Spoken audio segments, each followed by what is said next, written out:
Hi, everybody. It's Sunday night, and so I've come to say a few words to you about the next week's work in front of us. But before we get to that, I wanted to thank you for your very thoughtful, very considered blogs on Nathaniel Hawthorne's The Scarlet Letter. From the quality of the blogs, it was clear that you engaged that text with some rigor, and I enjoyed your responses very, very much. So we're now moving into week 6 of the semester, I believe, and the reading for this week is again reading that I consider wonderful, wonderful stuff. So you're going to be reading Edgar Allan Poe's The Man of the Crowd and Herman Melville's Bartleby the Scrivener, A Story of Wall Street. As usual, blog 5, right, is going to be due on Friday at noon. But there's also something else due this week. It's not something I'm going to grade, but it is most certainly something I'm going to look at. And that is a second blog. I'm calling it your first review blog. And this is a blog where you look over the responses you've done so far. And on Moodle I say the first 4 responses, but you might want to include this 5th response as well in that grouping, especially because all of those responses 1 through 5, have to do with American Romanticism. So you can think of them as a kind of cluster. But the idea is to look back over those responses and to choose 2 that you are probably going to revise, expand and revise for your final portfolio. As you know, the final portfolio is going to include all of the work that you've done this semester, and everything will be revised to some extent, right? That is, I'm expecting you to make grammatical corrections to all of the blogs. But, right, several of those blogs will then be expanded and revised in a more thoughtful way. So look back over those first 4 or 5 and choose 2 that you really want to work on a bit more. Tell me which ones they are, and then give me your plan for revising and expanding them. The plans don't have to be extensive at this point. I just want to know that you're engaging the process, right? You're thinking about what you've done so far. You're thinking about the path you want to take through your final portfolio, and you have some ideas for that. So you can think of it in rather a casual way, but it's a way of moving towards that final portfolio. All right, so the 2 stories that we're reading this week, I certainly wish we had more time to deal with them, and especially that's especially true for Melville's Bartleby the Scrivener. But I've paired them. I've paired them because in some ways, obviously, right, my pairing is encouraging a kind of parallel reading of these stories, and it's certainly possible. Both of these stories are stories of the city. And while for us, right, the city is a known phenomenon, right, when we think about the 19th century, right, the city was not as clear a phenomenon as it is now, particularly in the New World. So these are stories of the city. They're stories of the city at a particular moment, right, when there's really a kind of movement into cities. There's the sort of post-industrial revolution. And they're also stories of anonymity, right, of this experience of the city as an experience of being anonymous, right, of a kind of loss of identity. And they are stories of extraordinary loneliness, right? Both of them are really stories of loneliness. And they may also be stories of madness, right? I'll let you decide. At the same time, right, each of these stories is quite singular. It's a singular tale. And to my mind, at least, and I think you will agree with me, Melville's Bartleby the Scrivener is one of the greatest, if not the greatest, short story to come out of the long 19th century in American literature. I want to look at each one, just sort of point to a few things in each one I want you to be on the lookout for now. And certainly this is not an exhaustive pointing, right? I'm just pointing at a few little things. and each of the stories is worthy of a far more careful reading. I hope particularly that you have time for those readings, and I hope particularly that you have time to spend with the lectures on Bartleby. I cut them back a little bit, and really more than I wanted to, but I hope they give you a kind of route inward to that story. Let's start though with Poe. The setting for Poe's story, although Poe is of course an American writer, right, the setting is not a city in America, right, but London, and in fact a coffee house in London, and a coffee house with a big window, and that window is going to be important, right? It's going to function in interesting ways. And so right from the beginning, I want you to think about this setting, the setting of London, the setting of the coffee house, right, and particularly the narrator's position, right, within that coffee house, right against the window. And think about the time in which the story unfolds too, right, kind of dusk time when the narrator is watching things. Think about who he is, right? What we know about him is not very much. Right? He's rather an anonymous figure himself. But we do know that he's recovering, as so many of Poe's characters are, from an illness, an unspecified illness. Right? He's convalescing a little bit, and he's doing so by sitting in this coffee house, having a little coffee to drink and watching the passers-by. When we think about his principal activity at the beginning of the story, his principal activity is that of an observer. Right? He's observing all of the people who walk by him on the streets, right? And as he observes them, he classifies them. And he classifies them according to types.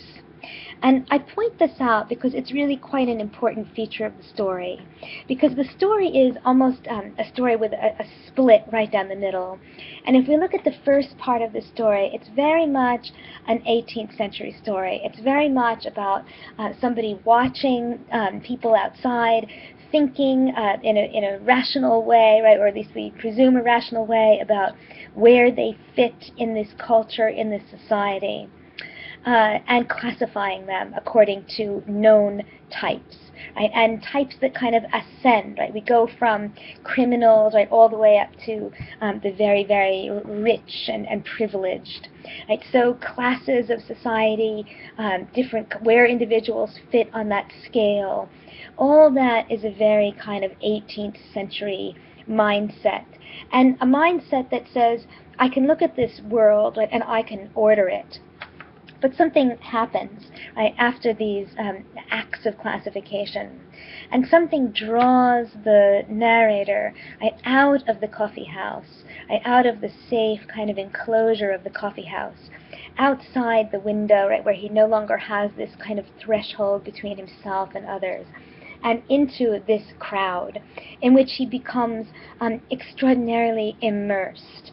Right? And once he's immersed in this crowd, right, following a particular person, right, this particular person sort of catalyzes him, draws him out into this crowd, he loses all sense of classification, right? And that loss of classification, right, points to this larger loss of system. And he too has lost his direction, right? He's wandering around the streets in a profound disorientation. And he wanders, in fact, all night long, right? He follows the man of the crowd, right, all night long. And at the end of the story, right, comes face to face with him and has some extraordinary revelation. And I leave it to you to decide what that extraordinary revelation is. But I would take you back to that window of the coffee house for a moment and think about how windows may also function as mirrors. Who does the narrator see when he sees the man of the crowd? Who is the man of the crowd? What is the man of the crowd? And why is there this emphasis in Poe's story on crime? Right? What crime has been committed here? And I want you to think about that, not just on the level of perhaps an individual criminal, right, but I want you to think about the level of the crime at the level of a cultural crime or a reading crime or something else. What is this criminality that Poe is pointing to? It's quite an interesting story. It's a short story, very short, so it'll take you only a very few minutes to read it. But I think it will also prepare us for Melville's story, which to my mind is a story far greater and far more haunting, although I love Poe too. When we think about Bartleby, we should pay close attention, first of all, to the title. It's really not just Bartleby, but it's Bartleby, the Scrivener, A Story of Wall Street. And yes, it's 19th century, and yes, they sometimes had long titles. But I think we want to look beyond that convention and think about what's there in this title. Let's start with Wall Street. This is, in some ways, a story of a place. It's a story of a place in New York. It's the story of a financial district. It's the story of a milieu, that may be newly important to us, given our own experiences in the last year, in the last decade with Wall Street. What does Wall Street mean? What is there? Who works there? What does it represent? And why has Melville chosen to set his story in an office on Wall Street? It is also, though, the story of scriveners, copyists. A scrivener is a copyist. And as we think about what that might mean, what does it mean to copy? What is the relationship between copying and writing? How are they the same? How are they different? Why does Melville want to tell us the story of scriveners? And why, in particular, does he want to try to tell us the story of one scrivener whose name, at least so far as it is a name, is Bartleby? I think that one of the things you're going to find with this story is the story is going to be one of those stories you never forget, but that is difficult to read. This is a long, short story. This is not a story you can read in an hour. And you can't read it in an hour, not even if you're a fast reader, because it's long, but also because it requires of us the application of slow reading, that we really must approach the story slowly. We cannot speed read this story. Too much will go by us. And you're going to find that the story is almost interminable, not because of its long in pages, although it is, but just because of the style. It's almost like Melville is doing something with time in this story. He's experimenting with the elongation of time. He's making us slow down and read the story so carefully. So we have already three things to pay attention to. We have Wall Street, and we have, in particular, when we get a little bit further into the story, the office on Wall Street, how it is divided, what it looks out upon, all of these kinds of structural elements in that office. We have the idea of the scrivener, of the copyist in a law firm. Right now, it's not just any office, but it's a law office on Wall Street. And we have this figure of Bartleby. But we also need to pay great attention to the figure of the narrator. Do not overlook the narrator. I think particularly if this is the first time you've read Bartleby, what happens, naturally enough, is that the focus is on the title character. But if that's the case, and in some ways it has to be, if this is your first encounter with the story, try to go back to it and switch your focus from Bartleby to the narrator. The narrator is a very interesting character indeed. And don't be too quick to judge, Don't get your spark notes out and say, oh, we understand the narrator. The narrator is incredibly complex, as complex perhaps as Bartleby. And it is the narrator, obviously Melville, but Melville speaking through this particular narrator, who has chosen to tell this story that in many ways can't be told. So the narrator is already interesting because he is confronted, he feels the need, to tell a story that is impossible to tell, that cannot really have any beginning, that cannot really have any ending. but at the same time he feels it must somehow, he must try to bring to light this story of this particular scrivener, Bartleby. Pay great attention to him. Pay great attention to the settings and the way that they echo off of one another. Right? The most familiar setting to us, or the setting that is developed perhaps most fully, is the setting of the law offices themselves. What's interesting about them? What's strange about them? And how do those law offices then resonate against the image of the prison, beautifully named the Tombs, which we encounter towards the end of the story? And how do both of those places resonate against the very room in which Melville claims to have written this story? And I talk a little bit about that space in the lecture. So think about these echoing spaces of Melville's own scene of reading, the office on Wall Street, and the prison of the Tombs. Pay attention to the style of what the narrator tells us and how he tells us these things, what he reveals and what is concealed. Tell us a little bit about the ideas of law, or think a little bit about the ideas of law that are competing in this story. Right? We're obviously, Melville is thinking about the law, right? He sets the story in the office of a lawyer. But what kinds of law? Right? We've just finished the Scarlet Letter, so we're actually in a very good position to be thinking about different kinds of law. Right? We can think about the human law, right? The laws that we abide, right? The laws that we write and then abide by or transgress. But we can also think about the law of nature, right? Which was very, very important in the Scarlet Letter. Where is it in Bartleby? Is there a law of nature operating here? And if so, what is it? And of course, we can also think about the divine law. Right? How are these different levels or systems of law compatible with one another, and how are they incompatible with one another? What system of law are we supposed to adhere to? How can we do it? Right? How are we able to do it? Think, too, about the question of origins in the story. Bartleby is one of the many orphans we encounter in American literature.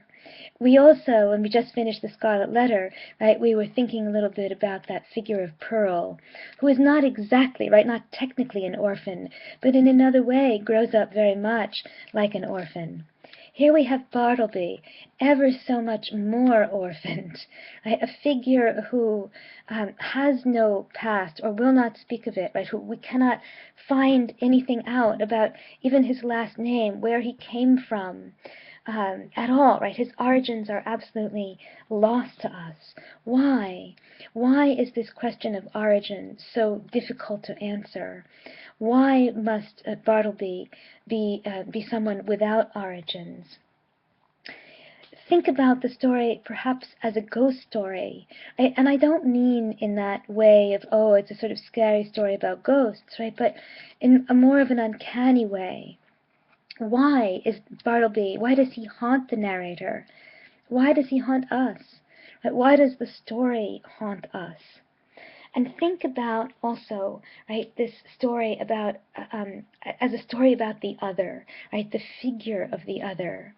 There's no question, right, that this story is a story about alienation. Certainly, that's clear, right? Everybody who works in this office is deeply alienated. Turkey is alienated, right? Nippers is alienated. Ginger Nut is alienated. And certainly Bartleby is alienated. But let's move from that question of alienation, right, and the alienation they feel from their labor, right, this labor of copying, to a still more profound alienation or sense of otherness that Bartleby is. Right? How are we supposed to deal with the other? And of course, we ask ourselves, we have to ask ourselves this question every day, and we ask it on very basic levels, we ask it on political levels, but we also have to ask it on ethical levels. I think it's an interesting story to be reading at this very turbulent time in history. If you've turned on the news recently, you realize that we are in the midst of an extraordinary refugee crisis, absolutely extraordinary, where millions, quite literally millions of people are fleeing out of Syria, right, trying to escape for their lives. Right, they have left everything. They have nothing. They are shoving, like parents are shoving children into train windows, even if they themselves can't board the train. And at every border they get to, right, they are seen, right, as the other. Right? What does this mean for them? Not just politically, right, but what does it mean for them as human beings, right, who have already experienced the otherness of loss, right, of losing everything? What are our responsibilities to the other? In this story, the narrator is constantly asking this question of himself with regard to Bartleby. Right? What is my responsibility to this being? And every time he comes up with an answer, right, an easy answer, oh, well, I don't have any more responsibilities, right, I've paid him, and I've paid him off, he should go. He's uncomfortable with that final idea. Right? He realizes, maybe I'm wrong. Right? Maybe my responsibility didn't end there, and maybe there's something more I must do. I want you also to think a little bit about loneliness in the extreme ways that Melville describes it. Where does that come from? What is it? And why is that story and that condition of loneliness still resonant to us in the 21st century? If Melville was looking at Bartleby and thinking about the various ways in which he is lonely, what are the various ways in which we are lonely? What about the way that we live makes us so? About the culture that we live in makes us so? And finally, I want you to think about a statement that a very brilliant critic of literature made about Bartleby. The critic's name is J. Hillis Miller. And he asked the question about Bartleby. He said, who is he, Melville's Bartleby? All readings of the story, including my own, are ways to call the police. That's an extraordinary statement.